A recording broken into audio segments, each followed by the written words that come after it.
found guilty of the murders of Demi, Brandon, Lacey and Leah Pearson.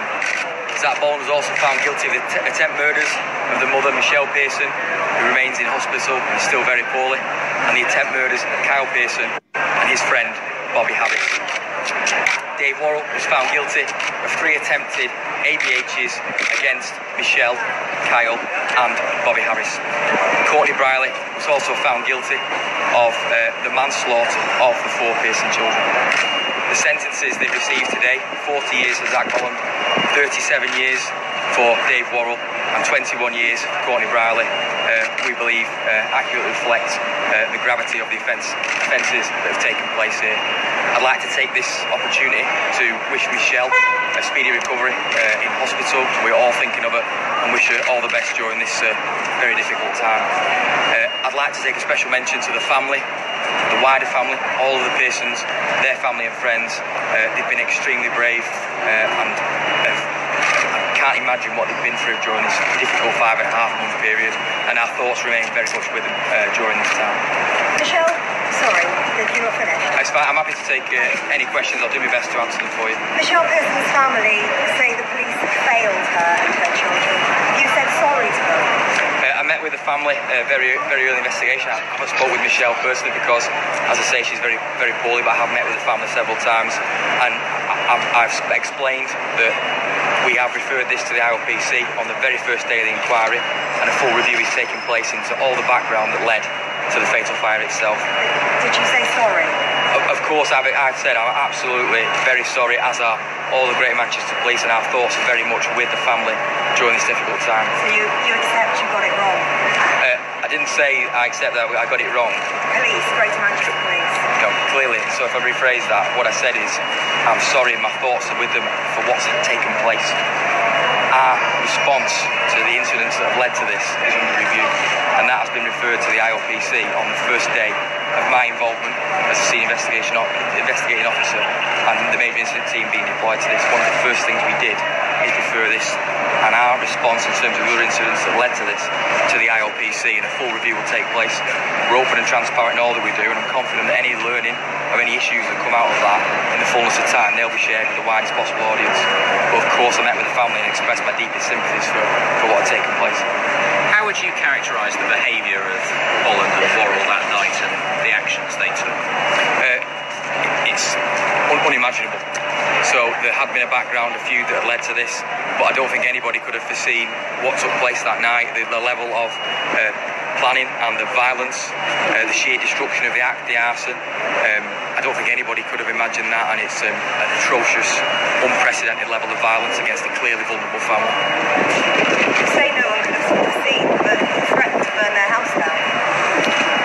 As I say, there's been several incidents in the feud that the judge referred to that were presented as part of the case, and there was a police response and response from other agencies in relation to the incidents that led up to this arson.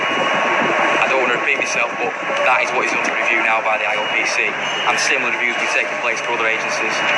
It's important that we fully understand what information was known to patrols who attended those previous incidents at the time those decisions were made, and I'm confident that's something that will come out of the review.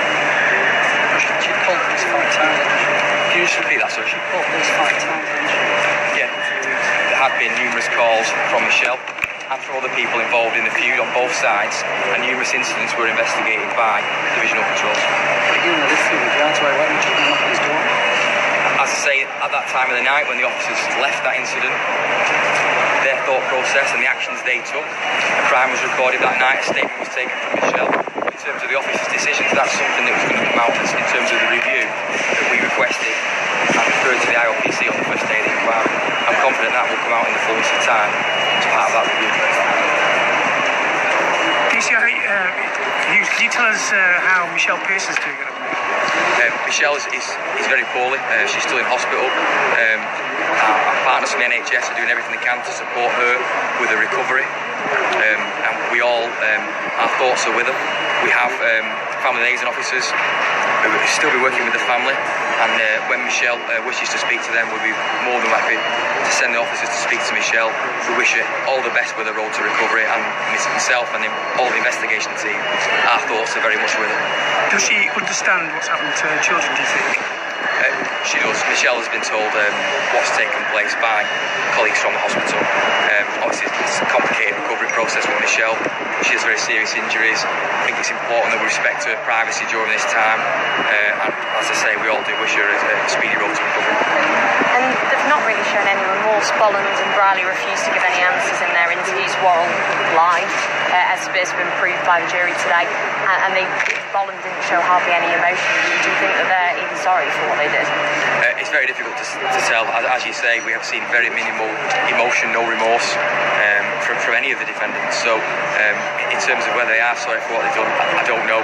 We certainly haven't seen anything that would suggest that. What has Michelle said to you, Great Manchester Police, when she learned this news, knowing that she was beaten 5 times? Again, that's something I'd ask that we see carefully on. We've all got a sort of Michelle's best interest at heart. So at the minute, Michelle is being managed by colleagues from the hospital. So in terms of police, does she want to have nothing to do with you? No, that's not the case at all. So Michelle's progress and her recovery and any messages that are passed to her are being sensitively passed by hospital staff who are fully committed to her welfare and best interests. In terms of police contact, as and when Michelle becomes well enough for that contact, then we will be ready to give her that support.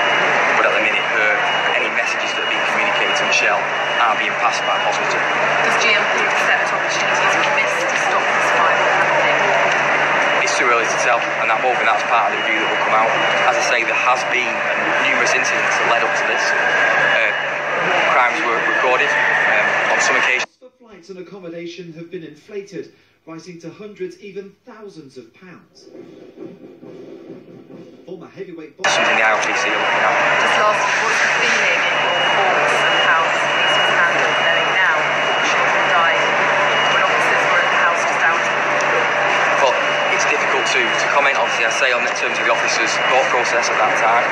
In terms to fully understand whether there are any issues with Greater Manchester Police or any learning that we need to reflect upon, we need to fully understand what the officers knew at that time, what was told of them, what they knew of the feud, what was going on in the wider district at that time. It's simply, we don't know that, and that is something that will come out of in the fullness of time from the IOPC.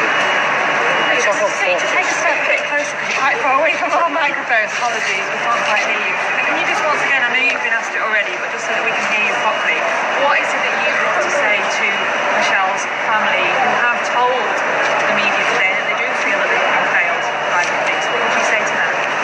My thoughts go out to them.